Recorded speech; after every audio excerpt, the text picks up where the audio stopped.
the stage. He's one of my favorite comedians. You know him from The Daily Show. It's Josh Johnson!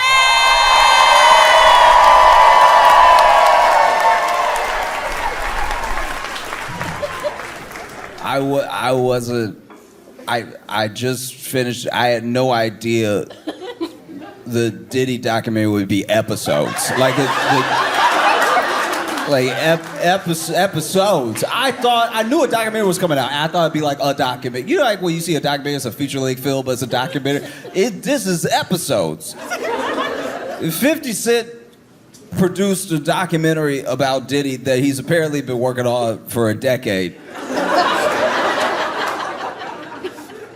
And it has episodes. I've never hated someone for episodes. That's what every person I've ever hated has been a very short story. I'm just like, oh, we don't really get along, feel like they betrayed me, and that's about it. 50 Cent sat the world down for 4 episodes. This is crazy. 4 episodes. With some of the most, this is some of the best footage I've seen in a documentary, because what they did, this is insane. This is fundamentally crazy, okay? The documentary starts with Diddy in a hotel room talking to his staff and his lawyers about what to do about this like incoming indictment, right? It's like 5 days before he gets arrested, right? And as I'm watching this, I'm like, that's curious, because this is 50 Cent's documentary about Diddy, yet there's a camera in Diddy's hotel while he talks to his lawyers. He's talking to his lawyers about a strategy on what to do, like a game plan.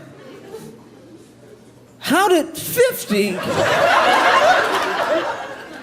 How did 50 Cent get this footage? Is he in disguise? How is he in the room for this thing?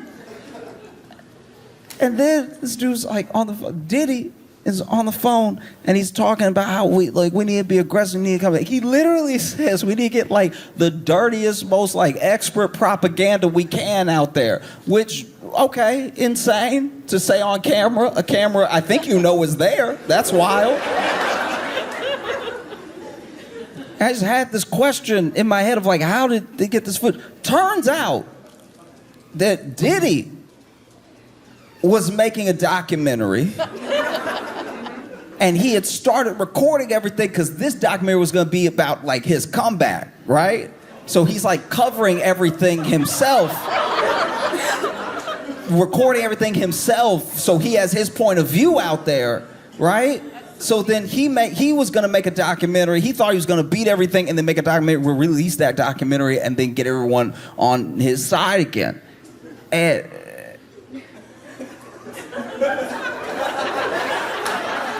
And now you have to ask yourself, how did 50 come into the possession of Diddy's footage for Diddy's documentary about Diddy?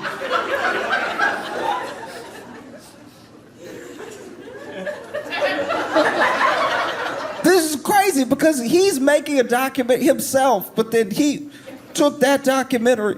Apparently what happened was that Diddy did go to jail and then he couldn't pay the cameraman. So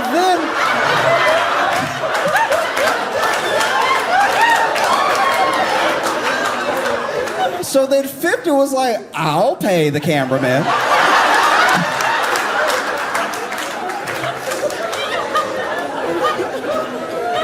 And Diddy is such a terrible person. He is such a terrible person that even in the documentary he was making about his comeback, it makes him look so bad that 50 didn't need to edit any of it. It literally... He already said on a camera he knew was there, we need to get the dirtiest, like, most filthy expert propaganda we can out there. That was for his documentary. And then 50 took it and he was like, this will do nicely, yes.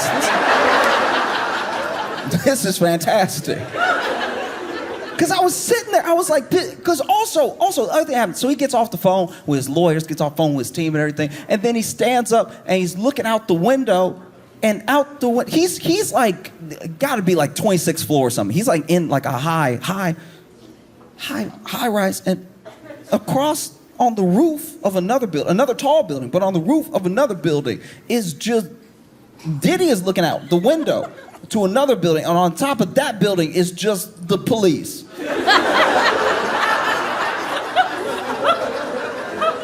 I'm not the police, so I don't know exactly how they operate, but that's the first. Usually in a stakeout, they hide. The fact that the police are outside Diddy's window on another building just like...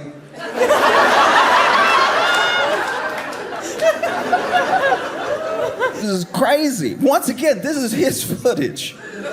His footage. That's wild. 50 Cent has been promoting this documentary with glee. He's been going because he hates Diddy so much. He hate Diddy. You think you hate stuff. You do. You think you hate things. Ooh, I hate racism. No, not as much as 50 hates Diddy. Ooh, I hate sexism. You haven't even met sexism if you compare it to how much 50 hates Diddy. Oh, I hate olives. You love olives compared to how much 50 hates Diddy.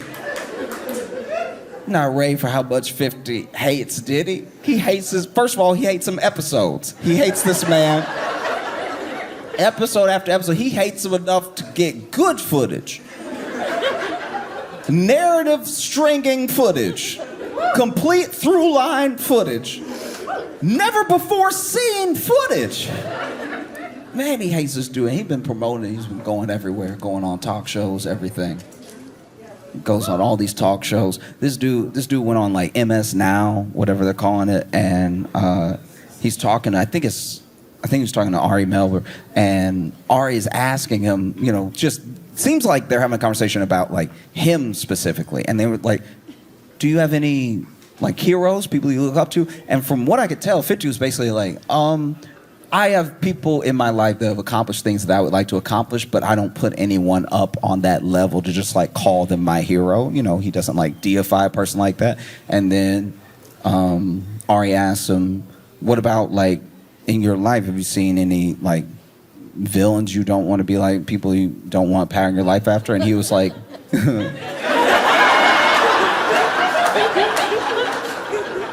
he's like, Diddy. This dude, because this dude has been making this documentary for a while, just quietly, in the shadows, just collecting, just making it happen. A decade of work going into a documentary.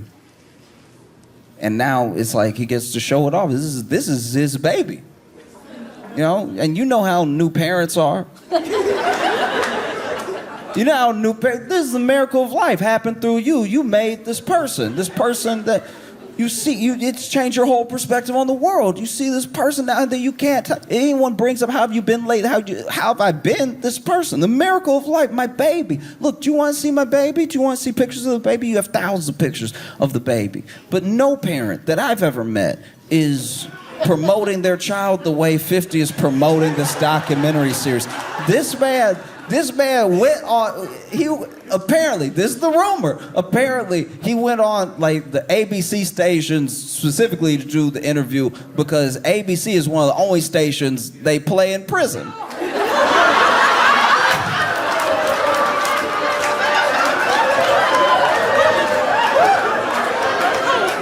This is a biblical amount of hate. Cain didn't hate Abel this much. This is wild. He is doing everything but looking right to the camera, smiling and waving at Diddy. This is insane. This is wild. He's smiling so hard. I've never seen him smile like this. This man's smiling. 50 Cent in every interview is smiling ear to ear. I didn't know he had dimples. I had no... I think they just came in. This is wild. Oh, he hates him so much. Oh, man. Wow. He hates him. So, like, I've never seen hate like this, and to produce something that is both like a product of your hate, because most hate is fruitless. You know, people talk about hate, and one of the was one of those famous quotes: "Hate is drinking poison and hoping the other person will die." Apparently, hate is also making a documentary series detailing how much everyone else should hate this person. One of the craziest things to me about the Diddy documentary is that the pure length means that he's more evil now. Now that we've got like a documentary about it, he's more evil now than a bunch of other historical figures. There are people from World War II that did not get 4 episodes on them anywhere. That's crazy. During the trial, I don't know if y'all saw this, but there were some people that were they were out there saying like free Diddy. They were out there, you know, with signs, like picketing, like he might be innocent, and maybe he was just another innocent black man being railroaded by the system. And apparently, all those people were being paid $20 an hour by Diddy.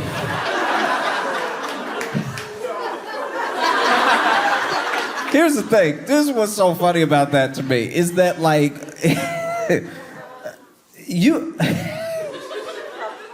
they're out there being like he's innocent, but they're also not hiding the fact that he is paying them to say that. And not only is he paying $20 an hour to stand outside and be like, yo, free Diddy outside the courthouse, but even while paying $20 an hour, he was only able to get like 14 people.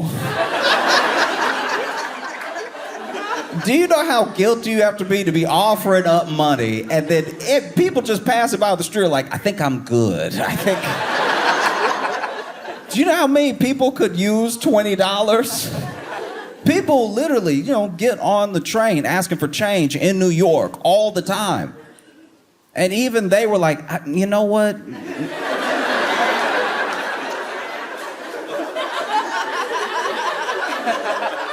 Not every $20 is a good $20.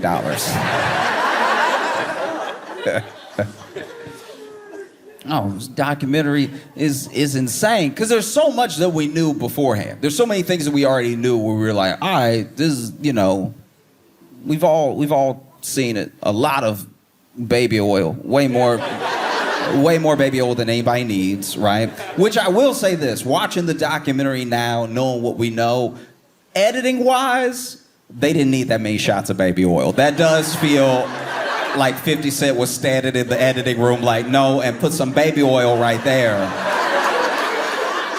No, they mentioned baby oil, so go ahead and throw to the baby oil. Okay. Oh, but you watch it and yeah, you already knew the things he was implicated in. You already saw, oh, okay, there's this shooting way back when, there's this assault of this other rapper, there's all these like whisperings, and then you watch the documentary, and I don't know how he did it. I don't know how 50 Cent did this. This man managed to get things we've never seen before. Do you know how hard it is to have never before seen footage of things from like 20, 25 years ago? Like, a good example is, in the documentary, they talk about how much Diddy may have had to do with the deaths of both Tupac and Biggie, right? Which is also insane, that someone who can't rap at all may have deprived us of two of the greats. That's crazy. It's so disgusting. It would be like if Trump shot two of the presidents that were on Mount Rushmore. Like, it's...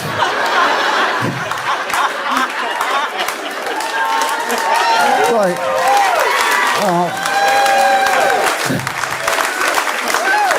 and then years later, we're just sitting here like, not Lincoln.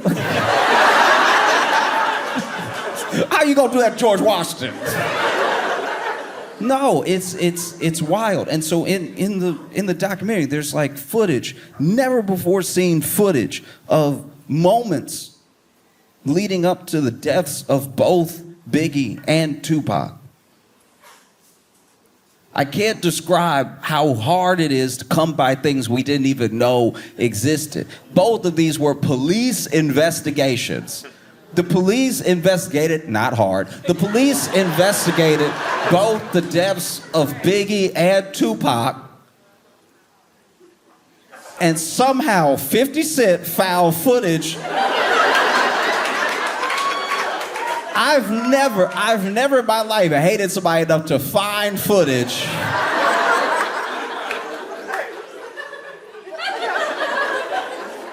There's like this video, and this is also, you gotta go back to when this happened. This isn't when everybody had like a footage maker in their pocket. Do you know how we are accidentally being surveilled at all times? All of us. I know you think you're not because maybe you don't have your phone out and you're not posting where you are all the time, but the phone knows. The phone is very aware of where you are. And the phone loves snitching. The phone, one of your phone's favorite things to do is hit up a Fortune 500 company and be like, we over here. In case you want to study our patterns, figure out how to advertise to us, we're right here. We are completely and totally surveilled all the time. People don't realize that, like, even if your phone is off, you were just taking a walk. Maybe you're like, you know what? I want a break. I want a break from everything. I'm gonna take a quick break. I might even leave my phone at home and I'm just gonna go for a walk. That's great. Detach for a second. The thing in your pocket is too much of your life, and too much access to you comes through that thing. Like, sometimes just for the sake of your mental well-being, it's important to take a break from it, right? And you assume when you take that break that the phone can't even snitch. Meanwhile, you're taking a break, walking through your neighborhood, getting caught on every Ring camera. Everybody got a Ring camera. You getting caught from Ring camera to Ring camera to Ring camera to Ring camera to Ring camera. And even when they try to ping your phone, the phone like, he not here. Like, the phone loves snitching on you. The idea that, like, any crime goes unsolved is wild to me. The way we are surveilled now, I'm like, how'd you not catch them? I know where they are right now. It's crazy. So you go back a little bit. Go back to before it was so easy to keep track of everyone. Because even when people text you, they expect an answer from you. They have your number. They know it went to your phone. It said delivered on their end, right? And unless you fixed it on your phone snitched on you to them. It said read to them. It said read.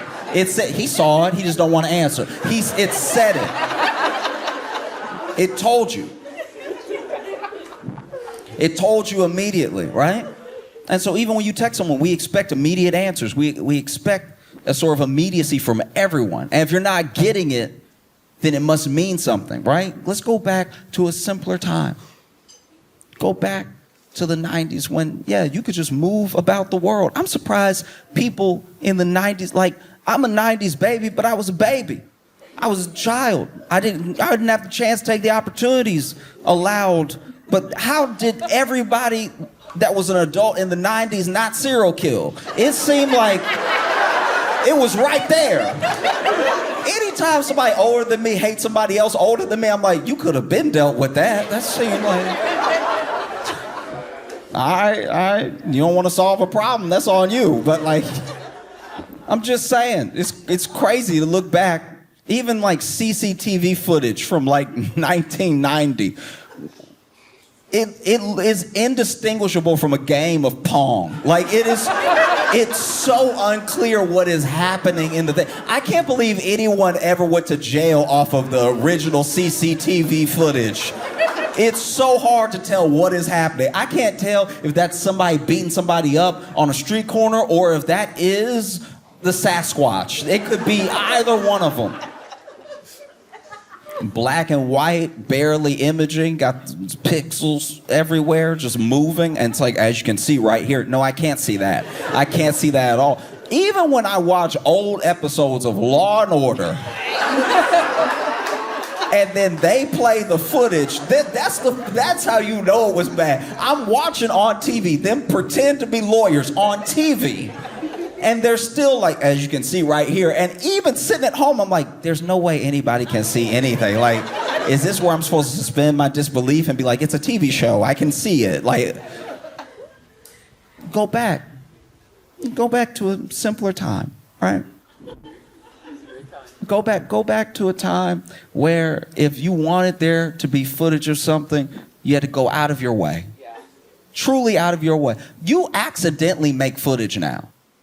People don't realize that, but like even some of the things that get people caught when they do a crime weren't even them being stupid. But some people are very dumb. Some people are incredibly dumb. And they're like, look at me doing a crime. That is happening. And that's happening a lot. We got to get the youngins to stop doing the crime in front of their phone and then posting it. Doing the crime at all is bad. We should start there. But also, doing the crime and recording it is insane. Doing the crime, recording it, and posting it yourself. We have got to, the snitch is in the house. Like the snitch is you. The snitch is in the mirror. There's no one got to tell on you anymore. You post it. Look at me doing the crime. At what time is it? Let me take a screenshot of myself. Hold it to days. Let me take a screenshot of myself holding up another phone with today's most viral TikTok so that everybody can know for certain that it was me and I did it and I'm proud of it. And then when I show up in court, I'll be like, who? No, truly, let's go back. Let's go back. Let's go back to the 90s when you could just go for a walk, having, I don't know, killed somebody, and then I don't even, like, truly, I don't know how, up until recently, up until, like, the true sort of overwatching surveillance police state that we don't really sit aware that we live in. Like, until then, I'm blown away that a cop ever solved a crime. That's true detective work. If you go back to the 90s and you're like, there's footprints. Let's check the footprints against the shoes that have been made in the last 10 years. Like, all that stuff is like real detective work. And when they caught someone, I think I would have been like, wow. How? This is crazy. Police now, they're just like, that looks like him in the video he made. I'm just saying, he said his whole name, so it might be him. You know, like him and this dude, they had beef, so then he beat him up on camera, recorded himself beating him up because he thought it would look cool, and then held up his own driver's license and then posted it to Instagram. It just seems like an open and shut case. Police work back in the day seemed like real work, I guess. Like, that's how'd you catch anybody? They weren't here for it. Then you got to track down the people. Then you got to get interviews out of the people. The people don't want to cooperate because they're more scared of this person than they are of you. And then you got to connect dots. You got to wait for DNA stuff to come. The DNA testing wasn't even like that good up until recently. There was like bad DNA testing. The early stuff, they were onto something, but it was bad. They'd send it off, and the test results would come back. It is blood.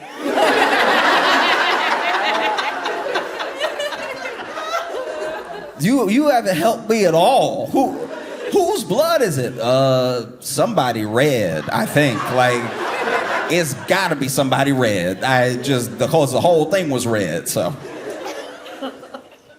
And now you can enhance images. Even if you got a grainy image, you can zoom in and enhance it. And you can't necessarily enhance and upscale it the way that they did on TV, but a lot of science follows a lot of like entertainment.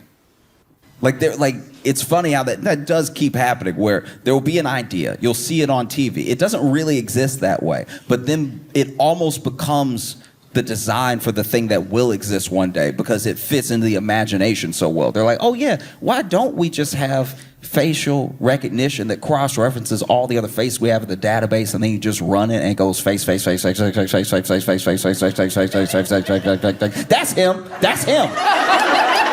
Wouldn't that be better? You know? But instead, you're talking about the 90s. You're talking about a time where you could just go for a nice long stroll, not be on camera anywhere potentially, depending on where you were.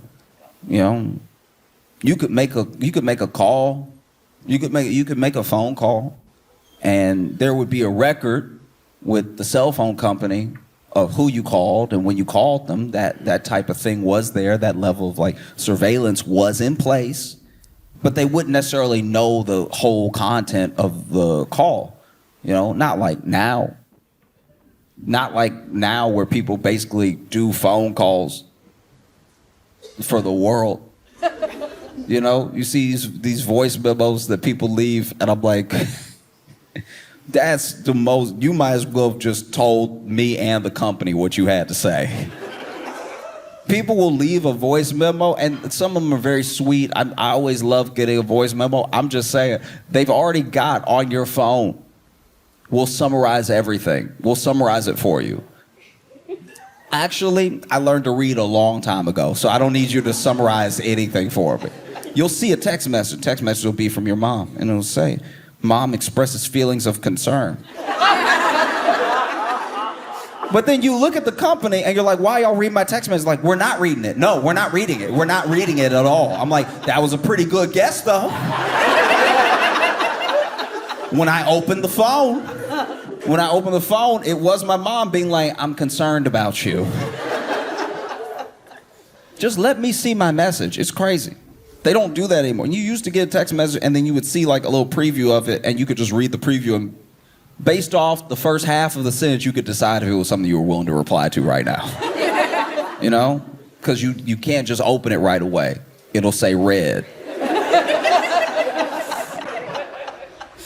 But if you get a text message from someone and the first few sentences might pop up on your phone and it's like, where do you get off? You're like, all right, I'm gonna have to address that later.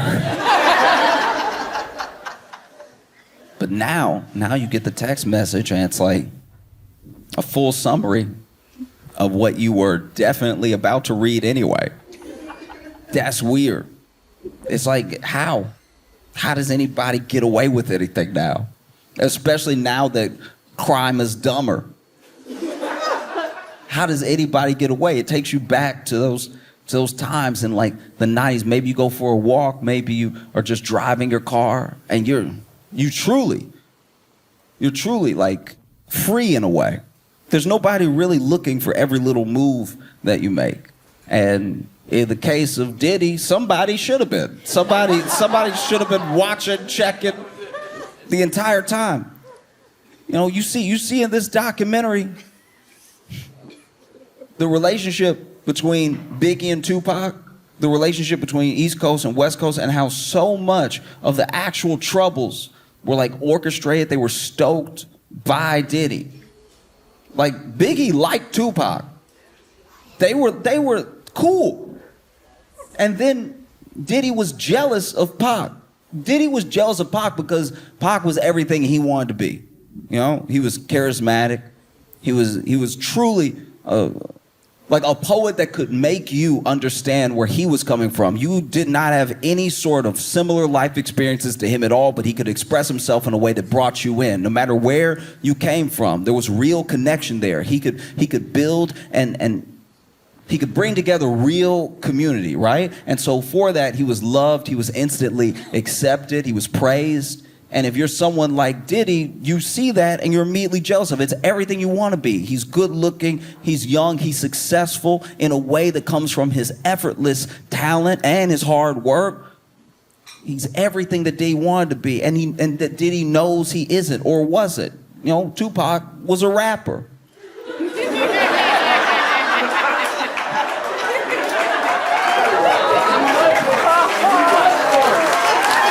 Do you know what I mean? Like, Diddy, I know Diddy want to rap. Ooh, Diddy want to rap so bad.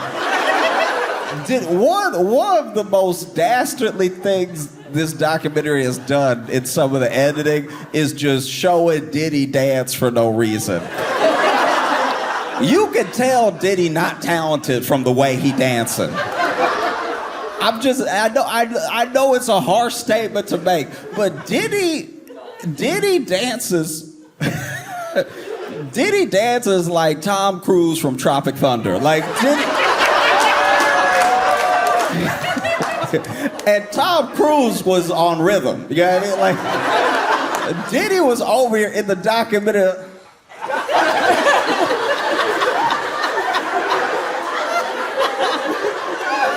Like he was trying to land a plane.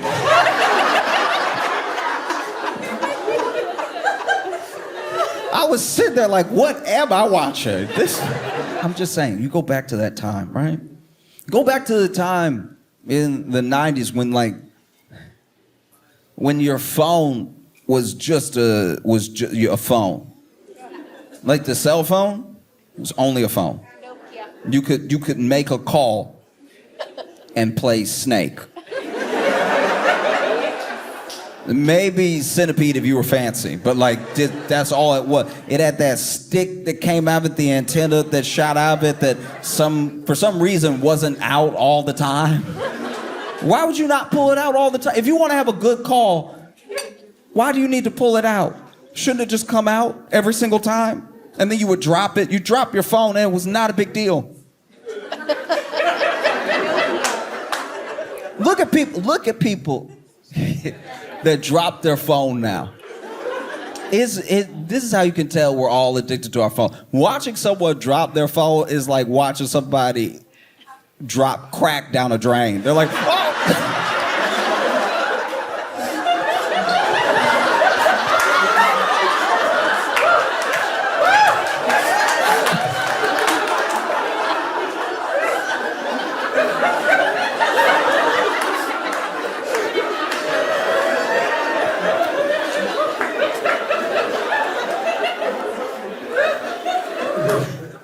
They had never before seen footage of the moments leading up to both Biggie and Pac's death. Never before seen, and not never before seen as in these are the tapes we've been looking for the whole time. We didn't even know these angles existed. That's crazy. And that's very hard to do. Like you see tragedies happen now, and because of social and because of search, people can pull for all the different angles, all the different sides to anything that has happened since everyone started carrying a cell phone, right? But this thing is crazy. You see them walking. You see Tupac walking all the way up until a fight that he got in. And then later, you see through footage, things that people have not seen before, leading up to his death. Same thing with Biggie. There was this moment in the documentary where there's somebody sitting in their own car, right, with a camcorder, which is weird. I know we're going in the Wayback Machine, but even in the 90s, nobody sat in their car with a camcorder. That's a new thing. Recording yourself in your car is a new thing. It's a relatively new thing to humanity. We weren't doing this before maybe TikTok. Like, we weren't doing it that much, and now people record themselves in their car so much. Why did we start crying in the car? Look, I know it's already like a social phenomenon and everything, but we will need to stop. Like, that's People recording themselves crying in the car. Because the first video I saw somebody crying in the car, I don't remember what they were crying about, but they were talking about something. And it was something big. It was something happening in the world. But they were like,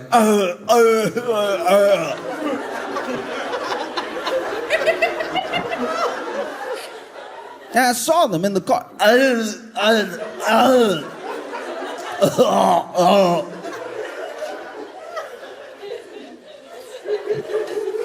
And they were talking, they were like, it's so unfair, this is life, you know, it just comes at you, this is horrible, what are you supposed to do? And I remember sitting there like, okay, all right, they're making some valid points, I understand why they're upset, but who recording them right now? This is terrible. Why would somebody record them and then put it online? And then, because I was scrolling when I saw it. So then when I clicked on the profile, I saw it was their profile. I was like, oh, somebody done hacked them and posted a video of them crying.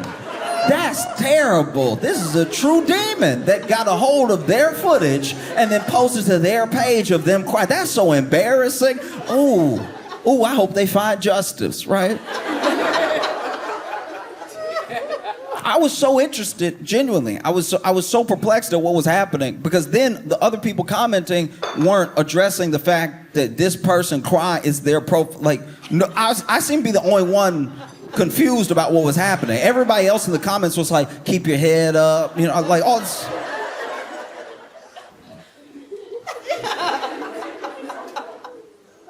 And so, look, I was curious about how this was going to develop because I've been, you know, witness to many of my friends that have been like hacked, especially when Facebook was like young, and then somebody would get on your Facebook, they type out a bunch of things on your timeline, just like dumb stuff, and then, you know, you would get them locked out, you get back on and everything.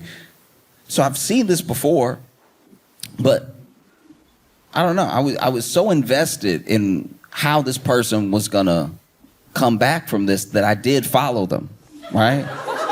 I hit follow just to be, because I'm expecting any day now they're gonna be like, hey, somebody, you know, broke into my account and posted me at my weakest moment. Thank y'all for the support, and so I followed. And then a couple days later, I saw another video. I saw the handle, and I saw a profile picture, so I saw that it was them again. And I'm sitting here scrolling up, and they're in their car again. And then I'm thinking, oh, okay, this is where they're gonna say like, hey, somebody broke into my account. Thank y'all for the well wishes and everything, but I'm good. I don't want y'all to see me in that light. That was a very weak point for me. And so when I scrolled up, I'm fully expecting them to say the thing I just said, but then they started talking. They were like, yeah, I just wanted to reach out to everybody. Thank you all so much. You know, the comments you left and the messages I got really touched me and everything. And just, and I was like, no, wait. There's no way though. No. And then I put it together. I was like, wait, they were recording themselves crying in their car. That's the most private time to cry.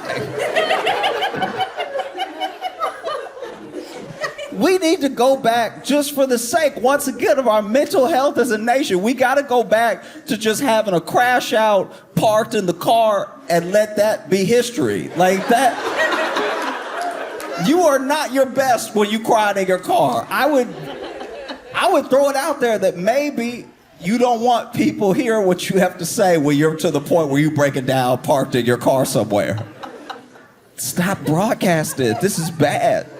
This is very bad. Because it's not, I've never seen a cry in my car video and been like, oh, yeah, that'll change things. I'm just saying, like, if you in the car, right? If you in the car, and you are upset, it's understandable. This life is hard, and sometimes people feel like they gotta walk it all by themselves. They don't know the support they have, they don't know the people that they have in their life, and in those moments, there's an opportunity. You could use that time to reach out to someone and tell them that you need help. You could reach out to someone, and even if, I'll even pitch this, if you're very bad at asking for help, right? Try to help someone else. Because the same bond that leads you to help someone else will then have them looking out for you whenever things are down for you, right? You have this thing in your phone. You have this thing. It's incredibly powerful, right? It tells everybody where you are. Government, friends, everybody. Everybody know where you are. Everybody knows where you are. Everybody knows. People you don't know where you are. People you've never met know where you are. Right now, they know you're here. Like, people know where you are because it's the thing in your phone, but you also know where other people are. You can reach out to people. You need help. This could be a way that you get the help that you need. It could be. Or you could buy one of those little dashboard stands.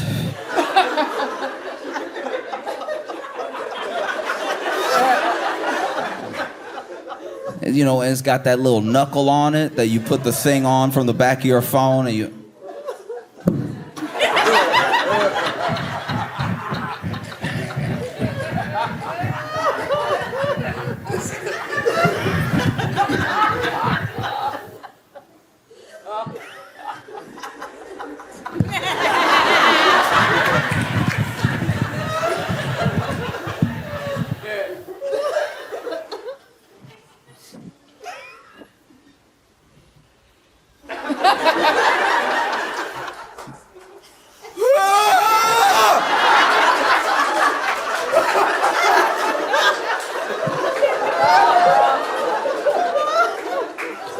Or you could do that. You could do that. That's an option. It's possible you could give that a shot as well. Because I do think, here's the thing, I'll throw out there. I do think that crying in the phone, like crying in the car on the phone, I think that genuinely came from a fundamental epidemic of loneliness. Do you know what I mean? Like that thing is not something that's born out of having a wealth of people to talk to. You know, it comes from being in a place where, sure, everyone will like shirk it off. They're just looking for attention, whatever. But I think it goes deeper than that. And I think it's people like literally, genuinely crying out for someone to hear what they have to say, for someone to have their back, for someone to get them, right? And so they reach out to the whole of the internet, and then what they get back in return, sometimes it's a bunch of hate, sometimes it's a bunch of love, whatever it is, sometimes it's just people, keep your head up, whatever. But I don't think it's a substitute for like genuine human connection, like having that person to sit in your car with you, to look at and go, like that, like, that's much better. That's just between the two of you. And instead of becoming your worst moment online, it becomes like an intimate moment you have with a friend who has your back, who you can cry to, right? I said all that to say somebody in the 90s was sitting in their car with a camcorder, like a camcorder, do you remember what this was? It was this metal with lenses in it and buttons, way too many buttons. They had more buttons than what the camcorder could do. The camcorder is over here promising all that good stuff, and then you hit the button and it look exactly the same. Nothing has changed at all. Sitting there with the camcorder.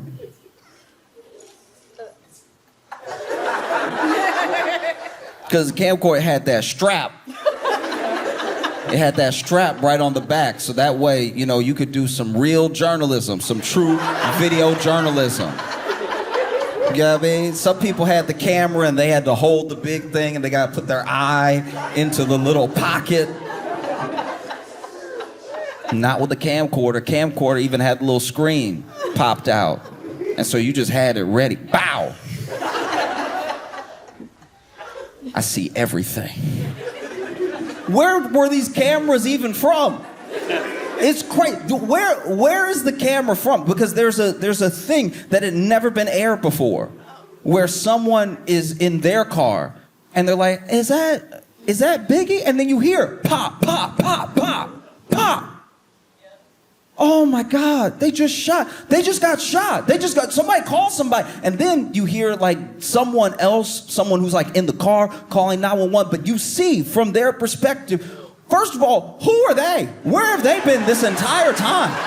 That's crazy. Where did they?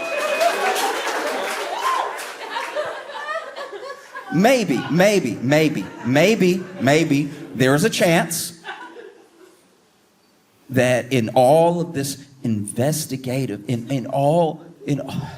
the long time, apparently like a decade, that 50 Cent's been working on this documentary, that somebody somewhere was able to pay somebody for something that they had never given anybody before. And there's also different reasons why you might hold on to something. Imagine you're there when something like this happens. You may not want to broadcast it to the world that you were right there and that you saw something on tape, because they didn't see a person, they just saw that these shots were happening, right? And so maybe you don't want to broadcast it because now you don't want to go to the police in a thing where they seem to have no leads and be like, oh, I have some extra information for you. Maybe, I don't know.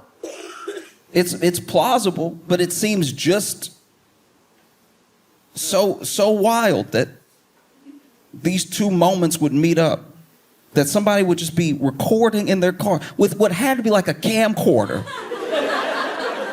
Who just walked around with a camcorder in the 90s like that wasn't shooting their own document, like just in the car with the camcorder all the time in case something happens? Fast forward to present and it ends up in this Netflix documentary about Diddy. Maybe that's what happened. But what seems just as likely is that 50 Cent time traveled back in time.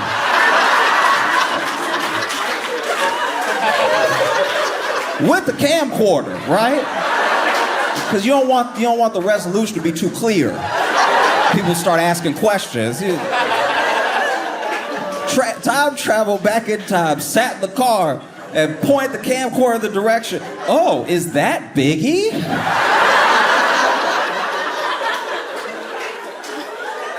Pop, pop, pop, pop, pop, pop, pop. Oh no, someone shot Biggie. I'm gonna go back to the future. And there's so many, it's a documentary so full of detail, you almost have to rewatch it, because then there are things that go over your head the first time where you don't even realize how evil the thing that Diddy was, because so much information is flying at you. It's like information, here's a tidbit, here's an interview, first-hand account, somebody was there, baby oil. Here's another tidbit, here's a first-hand account, here's what someone had to say, here's something that we didn't even know Diddy did, baby oil. There's so many instances of them cutting to baby oil that sometimes some of the evil gets a little lost.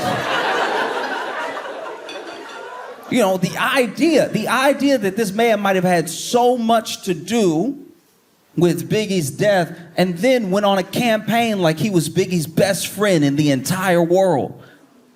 It's not just insane that people let him get away with it. What's even worse is that he, through this memorable event, right, all throughout Bed-Stuy, Biggie's funeral, right, and then no one knew, I didn't know until I saw the documentary, that he made Biggie's estate pay for that funeral. Yeah, like that's... And if you get too distracted by the baby oil, you might miss that detail.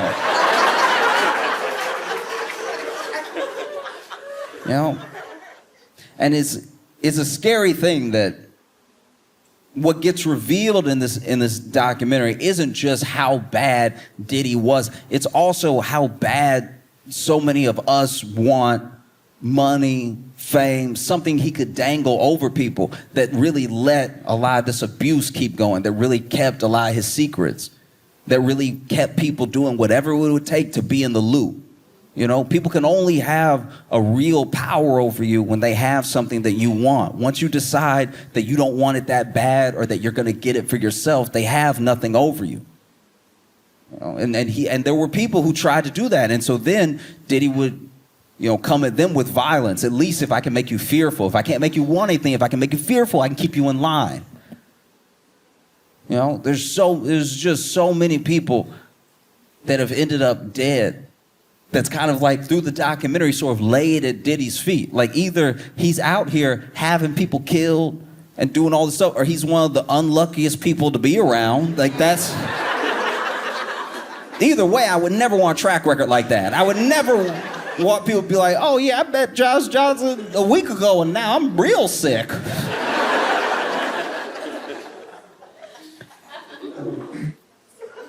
One of the things that's so harrowing about the documentary to me is that you see how long Diddy got away with things that people are saying plainly that he just did. They're saying, no, this thing just happened, and then everyone was acting like it was normal, and everybody was acting like it was normal because apparently it was normal. It was normal for him to do all these things, whether he was beating up somebody, he was abusing somebody, he was stealing from somebody. All these things were like incredibly normal, and it's genuinely terrifying that something like that was able to become normal for a person. But it was able to become normal because there are in instances, it's a hard judgment to pass, but there are certain instances where you see a shade of someone who is big and bad and powerful and using all that power for evil, and you see a shade of that in even some of the people around them that they might be mistreating. There were plenty of people that were like cool with all this mistreatment until it came around to them. Or they were cool with everything that Diddy was doing. As bad as it was, they could look the other way, they just wouldn't acknowledge it, but then they got fired. You know? And there is no Diddy without a bunch of little Diddies running around wanting to be like him, wanting to emulate that sort of thing, wanting to have power just so that they had choice what to do with it. Because one of the things that people with power like to do is they love to rob you of your choices. You know? There's always a choice to a degree. It may not be a choice that you like, but they love to rob the sort of feeling of freedom you have over your choices. You can make very hard choices. Someone could walk up to you and say, give me all your money or I'm gonna kill you. And you could say, kill me. You could. It is a choice. Some people would say that's no choice. It is a choice. They said, give me all your money, or implies a different outcome. Right? Do this or this. That's your choice. It's not a good choice. Don't get me wrong. It's not something that I envy. It's not even something that I'm saying it's easy to walk away from. It's easy. It's scary. It's scary when someone with power wants something from you or they want to take something from you and you don't know how you're going to survive, right? But they don't get away with this thing. It takes time to become the person that Diddy was. It takes decades. It took him decades. It took everyone looking the other way for little things, then big things for so long that finally he does seem like this unstoppable, unbeatable force. He does beat people down in court. He does beat people down in person, right? But these people can't get to where they are without us. They can't get to where they are without us looking the other way, without us slightly condoning, not quite condemning. They can't get that way without us. These people just don't come out of the woodwork. He started as this kid who didn't even drink, who didn't do drugs, but he had an idea in his head of what a man was and what a powerful man was, and he wanted to be those things at any cost. And so he took it upon himself to start himself down that road. Fast forward 20, 25 years later, this is the type of person who thinks he can beat people in front of cameras. You know? And what does it take to take down a person like that? Because they seem so powerful. They have so much money. Diddy valued at billions, right? What can you do to a billionaire? How do you take a person like that down? One piece at a time. All of us. It takes all of us not looking away. It takes all of us doing something. You know, because people have said in the documentary, people have said in interviews that when Diddy is like in his element, he's untouchable. You would think he was a god. But when you're alone in the room with him, you see, not only is this just a man, this is like still that like kind of scared kid, kind of insecure kid, right? That in no way condones anything that he's ever done. That in no way is like an excuse. I'm just saying that's like the truth. The armor is a facade, you know? One of the craziest things that has happened since the documentary came out is that Ja Rule came out against 50 Cent and called him a snitch for making the documentary, which is not a popular side to take. That is weird. It's a weird thing to say when no one was talking to you at all. That's not a smart career or business move. You saw someone who still hates you produce a documentary for Netflix about someone else they hated that is 4 episodes long. You saw that and you thought to yourself, I'll get involved. Are you out of your mind? I was blown away. Called him a snitch and everything. Ja Rule, by the way, I looked up Ja Rule just to see what was up. Just, I wonder what Ja Rule had been up to, because it wasn't rapping, right? And most recently, the last time Ja Rule made headlines was because he got punched at a Brandy and Monica concert on their The Boy Is Mine tour. Where you get punched says a lot about where you are in life. Do you know what I mean? If you're a rapper and you get into a fight at a rap concert, that seems par for the course. If you are a rapper and you get punched backstage at an R&B concert, you must have had it coming. These people are singing melodies. I'm not a fighter, but one of the worst things to do is to get beat up to soft music.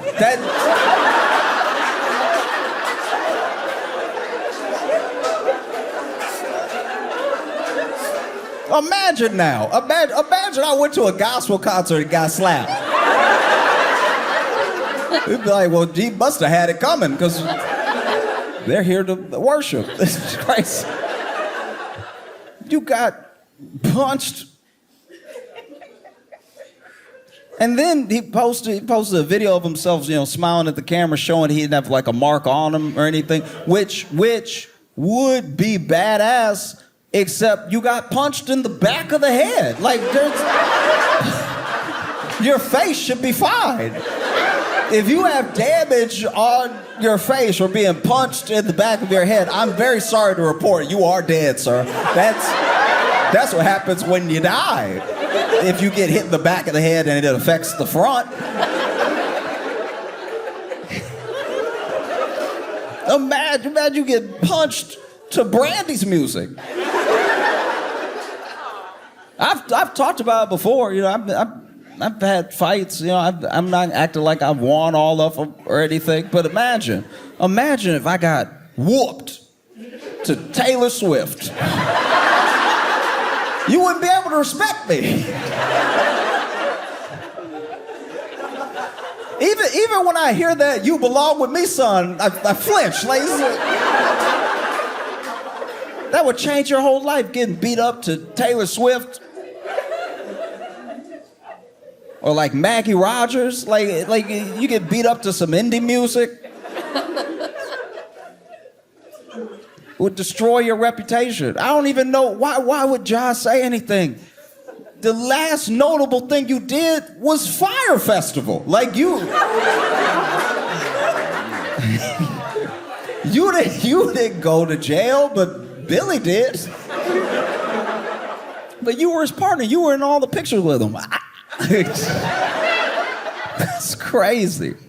The only thing scarier than the documentary is that Diddy's gonna get out.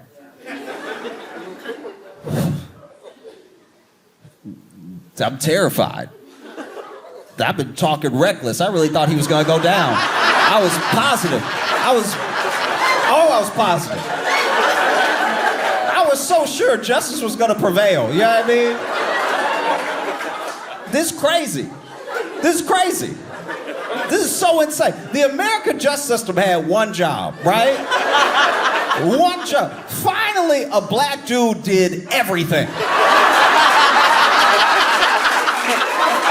And somehow this is the one that slips through the cracks. That's crazy. Do you know what I mean? Do you know how many people I know have been arrested or gone to jail for something slight? They barely had it. But then a jury was like, maybe they did it. Let's send them away. Diddy and OJ are the two people that I've seen where I'm like, guys, what? What? This is crazy. You watch this. It's insane. You watch this documentary and you're like, wow, this dude is a true demon. Like in every sense of the word. Like he's so evil. It's horrible. It's horrible, the things that he did to people. There's never any excuse for it. No matter what your childhood was, no matter how much you're lacking in love, no matter what trauma you've been through. There are people who have always had it worse than other people that don't go about doing like evil business. And because I believe in like forces in a way. I do believe that there are some people that are so pulled to like the worst of their nature that they'll do whatever it takes to feed an ego, to keep a side of themselves quiet that makes them question the things that they're doing, you know? But I also truly believe in balance. I believe in balance, and I don't think that like any man is like truly a saint. All of us have our issues, all of us have our problems, and we have our things that keep us human. We have our mistakes, we have everything that drags a person down, right? So I would never try to put a person on a pedestal or make them some sort of living saint, because I don't know what their inner thoughts are. I don't actually know their heart. I don't know if the good that they do is to be seen doing good, or if it's to actually put more good in the world. I can't tell you, I have no idea. But because I grew up in a religious home with a grandma that really believed in Jesus. You know, I've seen that picture of Saint Michael stepping on Satan's neck. And I don't know, it just kind of feels like that's what 50 Cent is doing to Diddy. You know what I mean? Like, got the sword and everything.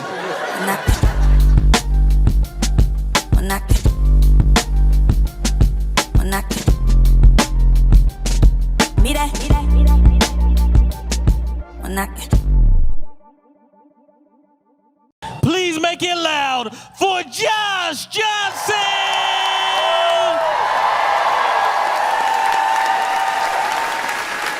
I've been watching a lot of news.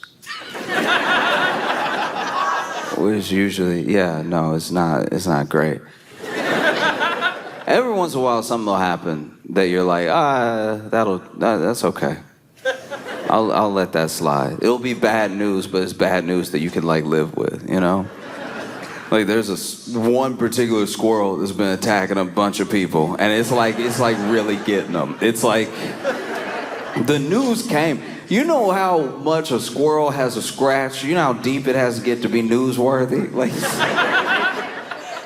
the news came and interviewed all these people. So far, he's got like 2 victims. Both people are like, he came right at me. But mostly is bad in a bigger way. Do you know what I mean? Like, okay, this is, I guess, what bothers me the most is who they interview as well. When you're watching the news, you end up watching a lot of rich people, but they won't have anything to do with what's happening, really. So why are you asking what he thinks? He does have money, yes, but like he wasn't even there. That's weird. And then sometimes the news will be about them because they're rich and they're moving money around. And we've done a thing now where we've equated being rich with being important. Because obviously money has power, it can bring you influence, but then at a certain point you have to just accept that, like, yes, they have money, they don't know anything else. Do you know what I mean? Like, and I mean that from a place of like, we have equated having money with being really smart. You must be really smart if you got the money. Because you must be brilliant if you have lots of money, because it's the only way you can get money. Dude, I'm just saying, that's how they teach it. They're like, man, this guy was really smart. He had all the money. I'm sure he came about it by completely legal and ethical means, but like he has all this money, so he's probably really smart. We should just listen to him. And it's like, if that was how you got money, then yes, but it isn't. There's so many different ways to get money. Some people had an idea, they invented something, and then a lot of people were like, that's a great idea. We're glad you invented that. And then they buy so much of it that now this person is rich. Or you write a book. You write a book. You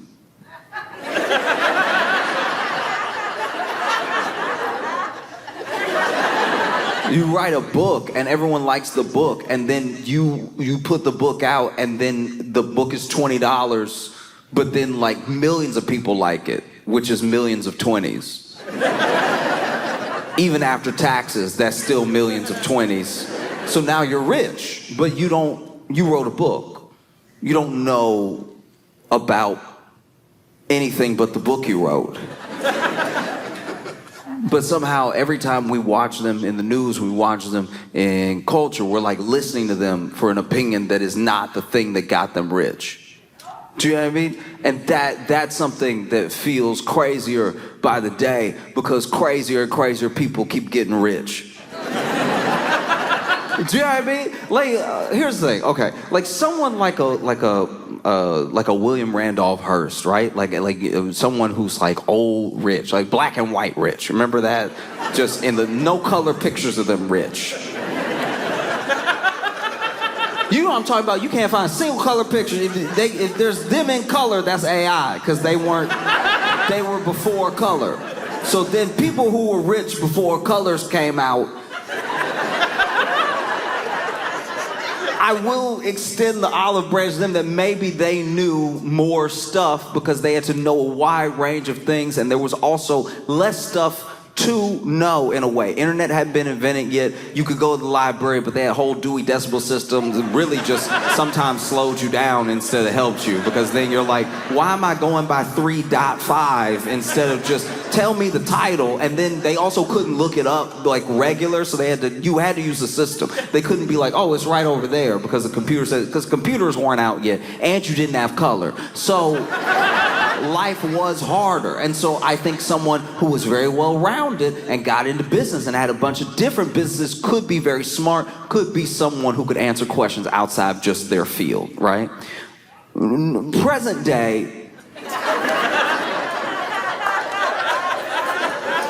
just present day is harder. It's harder to be smart about everything because everyone has access to almost everything. It also depends on how you made your money. Did you make your money from inventing something? Did you write a book? Did you start a company? And then the company was really successful. So successful, you could buy another company. And then now you have like 3 subsidiary companies under you. They're all doing well. Your big company's doing well. You're very successful. You know what to do when it comes to business. That doesn't mean you know anything about, like, I don't know, the environment. But maybe you made your money millions, maybe even a couple billion, from buying with some starter money, some funding from people. You bought like a pharmaceutical company, and this pharmaceutical company didn't really do anything, and none of the drugs really worked, but you told everybody that they did. You told everybody that they did. You told everybody in a level that kind of made you like a snake oil salesman, like, oh, it's gonna come out soon and it's gonna fix everything. And then people were like, it's gonna fix everything? That's crazy. Almost nobody ever says that, because that's pretty illegal to like tell people something's gonna do something. That's fraud. So for you to be like doing fraud on the news with your full chest, your company must really do that. And so then you get more investors, you keep doing rounds of, investing, you build up the company, and then it gets to the point where you're like ready to go public with nothing really. You don't even really have a company, and the drugs don't work. But you can either go public and then try to sell the company, you just try to sell the company outright, and then now you get to leave with the money you made from the company that somebody else bought. You scammed. You were scamming. And some people are very good at scamming. Some people are very smart scammers. Like when you watch the documentary later about their scam, you're like, ooh, wow. Wow, incredible. Good scamming. It wasn't my money. Delicious. So some people have scammed their way into millions or billions of dollars. Some people have earned it in the way that you can earn it through creating something that people in the market want. So then that builds some money up. And some people just come from money. Some people already had money, but you just didn't know who they were because like their parents had sense enough not to try to be famous. So then they passed them a whole bunch of money, and then they showed up one day and they were like, I'm money. And then it's like, oh, okay, did he make all that money to just have money out of nowhere like that? It's like, no, he's actually really rich. And then you get what we have, you know? Like I had a friend who was talking to me about Elon and was saying he's like this like super genius. He's like this super nerd genius. And I was like, oh, what makes you say that? Like what? Like why would you say that or something like it? Like what makes you think? Like what makes you think he's a super genius? I'm just curious, right? I wasn't even hating. I was just genuinely like, what makes you say that? And he's like, just like Tesla and everything that he's trying to do with Mars and stuff. And I'm like, oh, okay. I mean, plenty of people try to go to Mars. And that's actually pretty common. I know plenty of people who smoke up on a Friday thinking they can make it to Mars. And some of them go. Some of them have been there. I have been in rooms with people so high out of their mind that you're like, you at least at Venus. There is no way. You stopped it. Okay. All right. Oh, it's trying. And trying is important. Everyone, look, if you have a dream, you should try. I want that for everybody. But trying isn't doing. He's not doing Mars. He's trying to go to Mars. He's trying to go to Mars. Also, Tesla, I'm pretty sure he bought that company, so he's smart enough to buy. He's smart enough to, like, use his money to buy something. I don't know if that makes you a super genius. So you can only equate, like, money with wisdom or being intellectual for so long before the bill sort of comes due. If you're so smart, what are you going to do with it? If the answer is just make more money, then like we don't need you. You know what I mean? And I say this because I was watching the news, and I don't even know why this was the B-roll that the news used, but it was a yacht, and I got mad. And I need to be clear here. I didn't get mad because it was like someone had a yacht and I want a yacht. I've joked about wanting a yacht. I don't want a yacht. What would I do with a yacht? Like, what would I even do? You know what I mean? I'm not mad that they had a yacht. I'm mad at the yacht. Do you know what I mean? Look, I don't care if you're rich and then you bought a yacht. I care that the yacht was dumb. This is a dumb yacht. This was, I think it was like $50 million, something like that, but it's $50 million already. $50 million on a boat. That's like technically not a boat, it's a yacht, but it's a boat. It still does boat. It's a boat. It's a boat. You need to be in water for it to do its job. It's a boat, and $50 million. And then the boat had a pool. The yacht had a pool. So you basically spent $50 million on a bucket. It's a bucket. It's a bucket in the water. That's crazy. That's so dumb. That's why you shouldn't have the money. It's not even for like I wish I was coming to you for like a moral reason of like, I can't believe it. I can't believe someone would spend $50 million on a yacht while there are people starving in their country. I'm not even trying to appeal to you like your morality or anything. I'm saying that if you spend $50 million on a boat with a pool in it, you're in the water. You're in the water. The water's here. You're surrounded by water, and you're like, no, but I don't want that water. That's why you should have nothing. Actually, that's why I hope for nothing for you, because to need a pool, you're in the water. If you fell overboard, you'd be able to swim. You want to go for a swim? Just tip over. You'll be swimming. And instead, you had a pool put on a boat. You had a pool installed on a boat. You had different water in your boat with the water surrounded. That is an I don't want to get up to get the remote level of lazy to swim. I could fall overboard and swim and maybe drown, or I could have a pool. I could have a pool and swim in that and maybe drown and maybe and maybe you will and maybe I hope you do. Like it's a pool on a boat. Sounds like a riddle.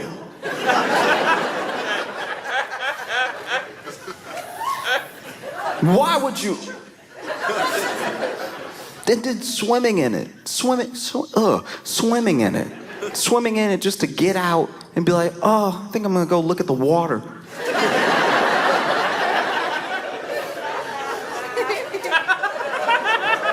A yacht with an infinity pool on it. A yacht with an infinity pool. You know what else is an infinity pool? You know the original infinity pool? You know the first infinity pool? It was a pool so big people thought there was an edge and you would fall off. That's how big the actual infinity pool was that you're in right now, but you wanted your own. And then on the yacht, this thing will be like $50 million. And then they'll give you a little tour of the yacht. I've watched a tour of a yacht before because sometimes I hate watch things. Because sometimes I have a lot of hate in my heart, and you would think the only way to get hate out is with love, but sometimes it is with an overwhelming portion of hate. Like when you actually indulge in the hate, and then you have so much hate that it is spilling out of you, and then you look at all the hate on the floor and you're like, that was too much. Let me not do that again. But for the level of hate that I had, I did watch a whole Lifestyles of Rich and Famous type thing. Let me tour my yacht, right? And so the whole time they were touring the yacht, he was showing me basically an apartment, which is kind of cool. But it's only cool because it's a yacht. If we were on land, you'd be like, oh, you're middle class. That's what's so insane about a yacht, is that it's like you get a tour of the yacht, and already there are things that, just to be on the yacht, make you uncomfortable. So they'll have 3 tiers, right? And they'll be walking around the boat, and you see even the cameraman trying to follow the rich person trying to tour the yacht. There's not enough room between the rail and the side of the first floor apartment for you to really walk. So now he's over here being like, we got this one in 2015. Cameraman's trying not to fall overboard, and then he takes you inside and he's like, here's the bed, and the bed is fine. It's a bed. It's a bed. A bed. It's not mind-blowing. It's not even $50 million worth of bed. It's just a bed with some floor next to it. So far my mind isn't blown. Nobody's floating. Nobody's floating in midair and making it look like a experience worth $50 million. And then, they go up to the next level and they're like, oh, and we have a kitchen here. And it's the kitchen isn't a kitchen. It's like a kitchenette. Just as someone who has lived in Brooklyn for a long time, this is my apartment. Maybe that's also why I'm upset. You put my apartment on a boat and then paid $50 million for it, and we're supposed to think that you're smart. No. Why? No, it's also you're giving yourself away. You already are willing to buy a $50 million yacht while there are people struggling in every country in the world. It really doesn't matter where you're from. And I'm not even telling you what to do with your money. I'm just saying, just know that about yourself, that you're willing to buy a $50 million yacht and show it off as people are struggling in your country, whoever you are, whatever country this is. If you know, right? But then To be like, oh no, I'm just gonna be in international waters for like a kitchenette amount of time. All right, that sounds like crime. That sounds like... You kind of admitted to me that whatever you plan to do something illegal. You're like, no, I'm gonna need a lot of supplies and a kitchenette. And I don't even know why I got mad about this, but they had a shower, but the shower wasn't like a shower. It wasn't, you know what I mean? Like, you've been in a nice hotel room with a shower, and you've been like, oh, this is great, and you could... The shower looked a little like prison.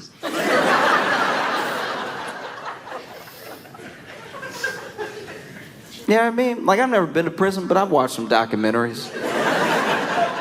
And the shower just like, because they were trying to make it sound like it had all these features. They were like, you know, you can get the waterfall. There's also, you know, a spout that shoots this way. And then you have the one that's like mounted into the wall that just shoots across. And I'm like, okay. Okay, if you say so. But in the world of showers, I've taken a lot of showers in my life, right? Every day. And the shower shooting across either screams high school gym or prison. Like, it's...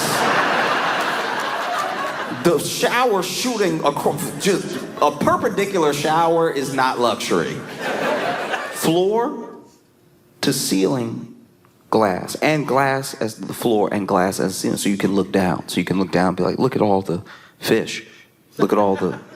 What a mind-breaking... Look at all the fish that are passing by. It's like an aquarium. It's like my aquarium. I guess the world is like my aquarium. It's like, no, you're in the aquarium, you idiot. You're the one. You're actually the one that's boxed in. You moron. You're the one that's in the glass. How does that appeal to you? You're the glass. Like, you're the fish. You're the fish. You are the fish. The fish are swimming by like, what is... Oh, wow, I didn't know we got a zoo. I had no idea that we had a zoo. You're the fish. That's crazy. Just for the glass. All glass.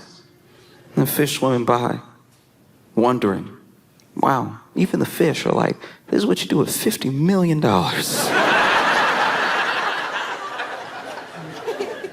Okay.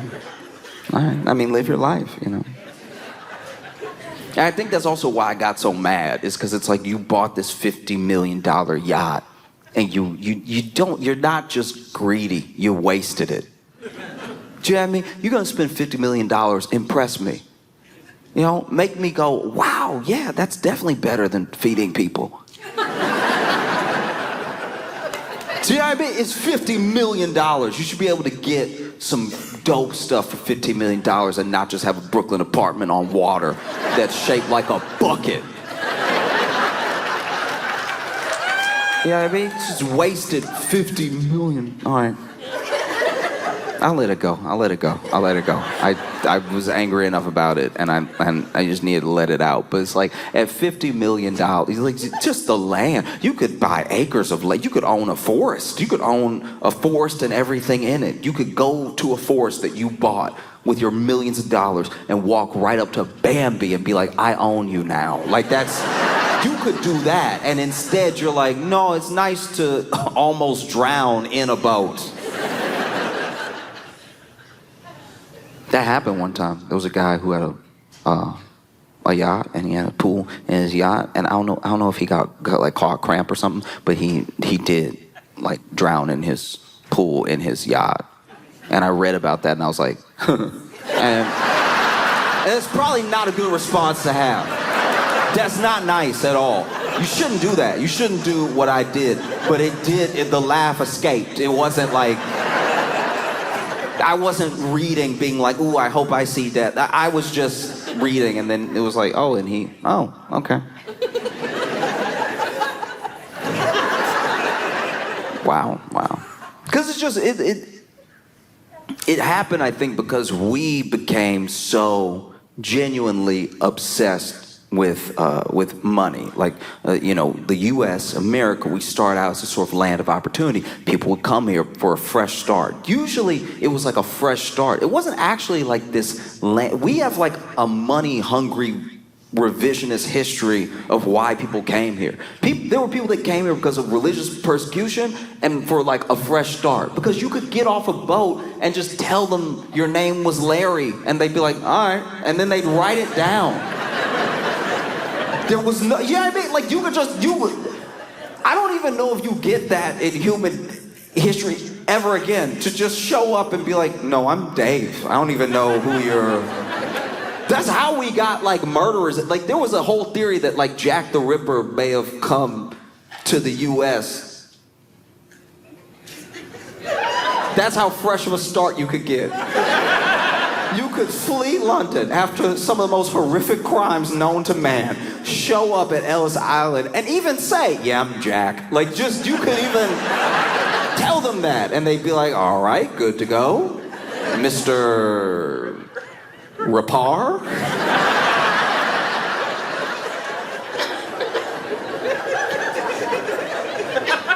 And people would do their best, and people would try to build themselves up in spite of all different types of persecution, because that was a time in America where like white wasn't even white yet. That is crazy, right? White was not, if you were Irish, it was like, you're what? You know what I mean? Like it was, like I've been reading about it in history. Italian, you would be Italian, they'd be like, oh. I don't even know who was white. Looking back at it, it's like, I guess if you were British, but then if you were too British, they were like, I don't think you're loyal to this country. You accent all thick.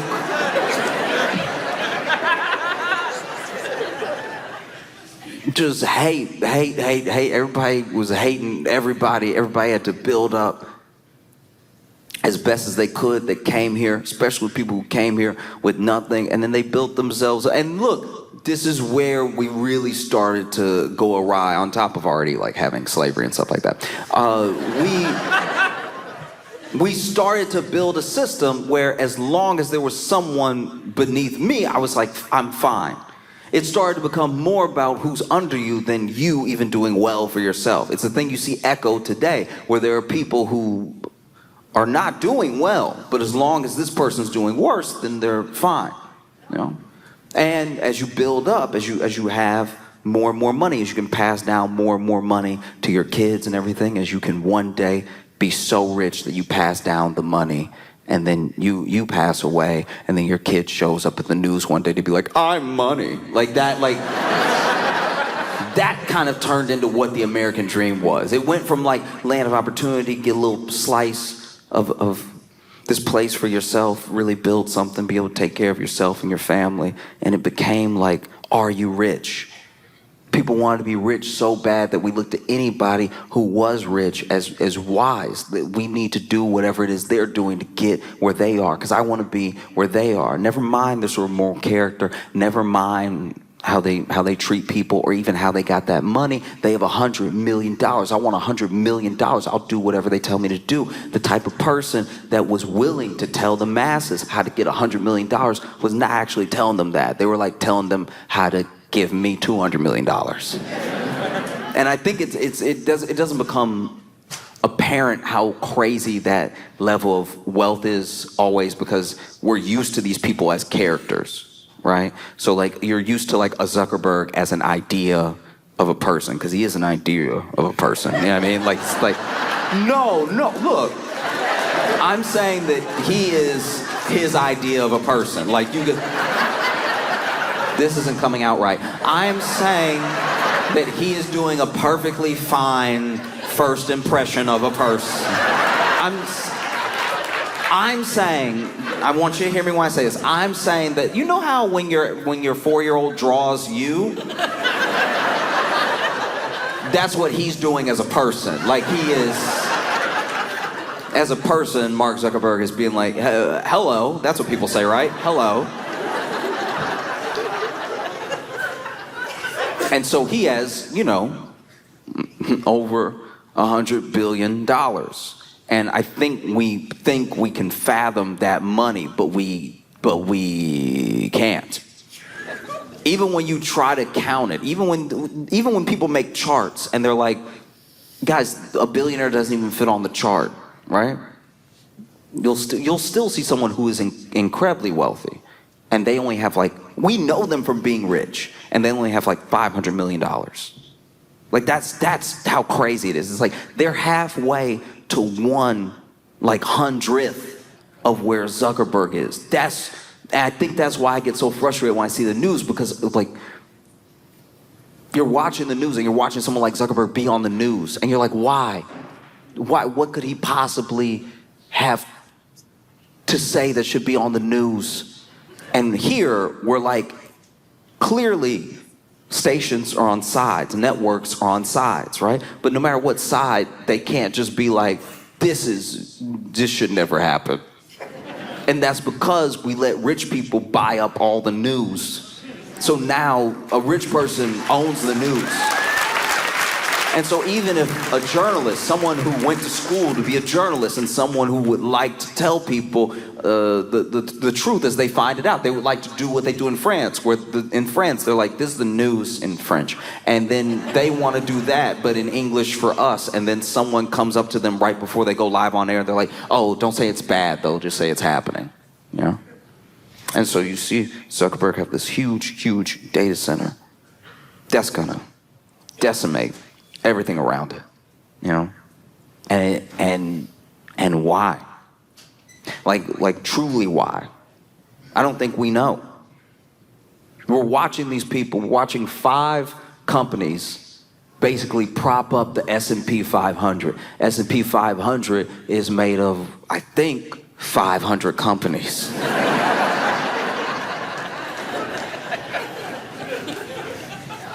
Make no mistake, without those 5 companies, the market would be correcting. It would be wherever it is supposed to be because of how the other companies are doing, which is how most companies are doing, which means it's how most of America is doing.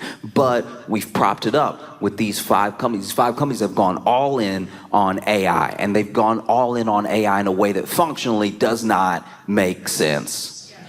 You know, you look at Sam Altman, another candidate for person.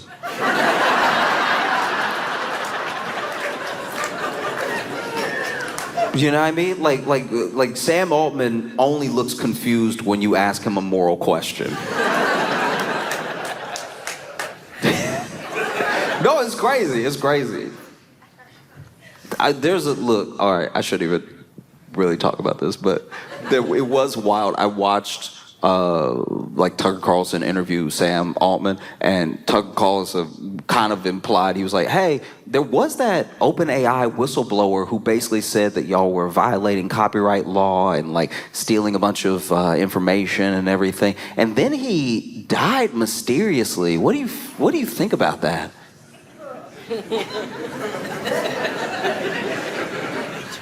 It's weird to watch Tucker Carlson unleashed on somebody you hate.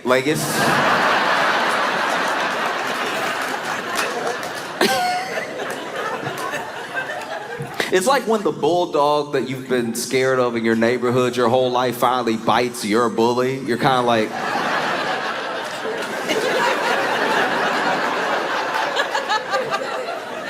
They seem to be canceling each other out right now. I guess if he was gonna bite anybody, it's good that it's him. And you see Sam Altman clam up. Here's the thing. I'm not... Can I be 100% with y'all? Can I be really honest with y'all? I am not saying at all that Sam Altman had anything to do with that young man's death. I am saying that interview didn't not make it look like it though. Like that.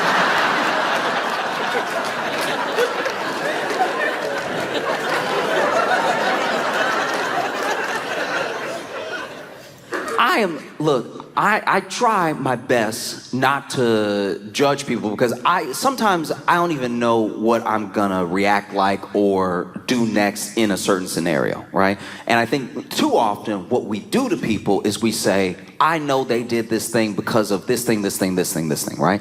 But all I'm saying is when you watch the interview,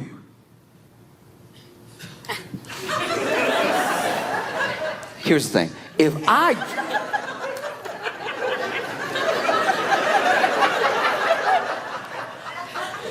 I didn't like someone, right?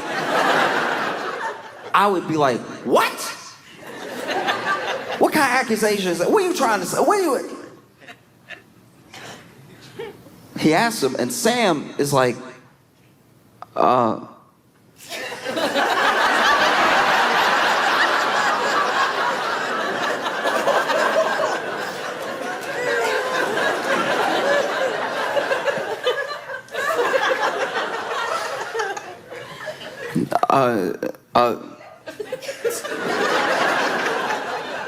better start saying words soon.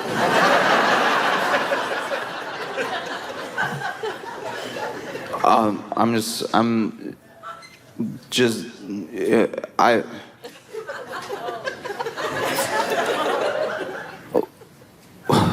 one of two things needs to happen in the next millisecond.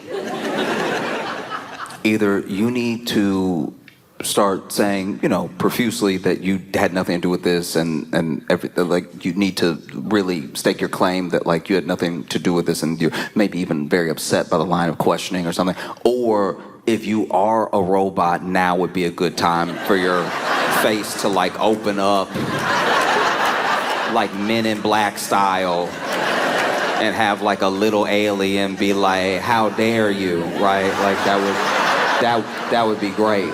Because this, you know what I mean? Like, you didn't get caught cheating. This is asking you about murder, right?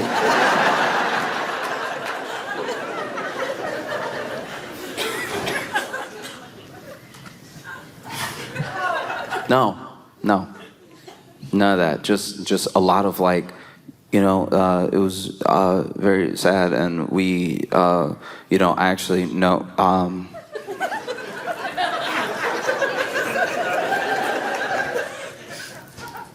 I was just, it's just, I don't even know how to react because I've never been accused. And then Tucker quickly goes, I'm not accusing you of anything. He's like, you'd have Tucker be like, I'm not, hey. Tucker act like he on a roller coaster at his own interview. What? What?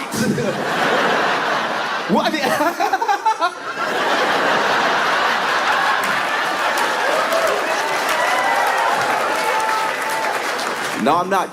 That's concerning, right? That's someone could beg the question, right?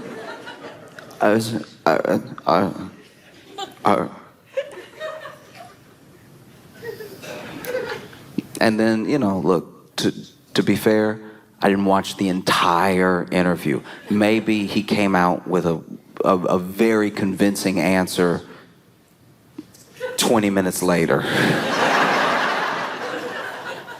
But the substantial portion that I watched didn't look great. And I don't know. We have, OpenAI with Sora, with ChatGPT. We have these large language models that are basically meant to take us to like the next level. And it doesn't seem like they're doing that. It just doesn't seem to be the case that it's taking us to what was promised, right? We were promised almost a higher consciousness. We were promised to be able to do our jobs with ease. And then in the backdoor deals, companies were promised that they'd be able to fire all of us. You know what I mean? There were always two simultaneous pitches. One, the pitch to us was like, this is going to improve your life. It's going to make you more efficient. It's going to be faster. It's going to get rid of menial tasks. The pitch to our bosses was like, he'll be out of here in like 3 months. Come on, man. And so far, AI is failing on both those fronts.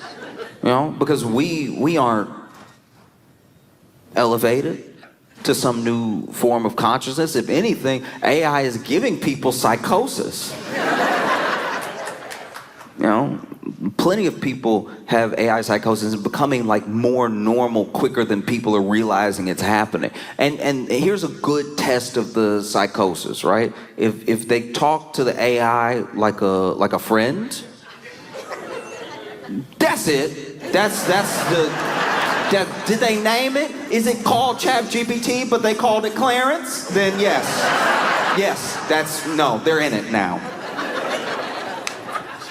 If you're here and you're like, don't talk about Jan like that, you need to break loose. I pray for healing in your life, that you can break the psychosis. You know, because these large language models, they are imitations of what it would be like to connect with a person. It's not connecting with a person. It's doing an imitation of a person. And it's doing a better imitation of a person than we've seen so far. Even Zuckerberg can't touch the level of imitation of a person. This is why people think they're talking to a friend. And the understanding is that AI is going to destroy the planet. It needs so much energy to make a video of Pikachu pulling a cop over.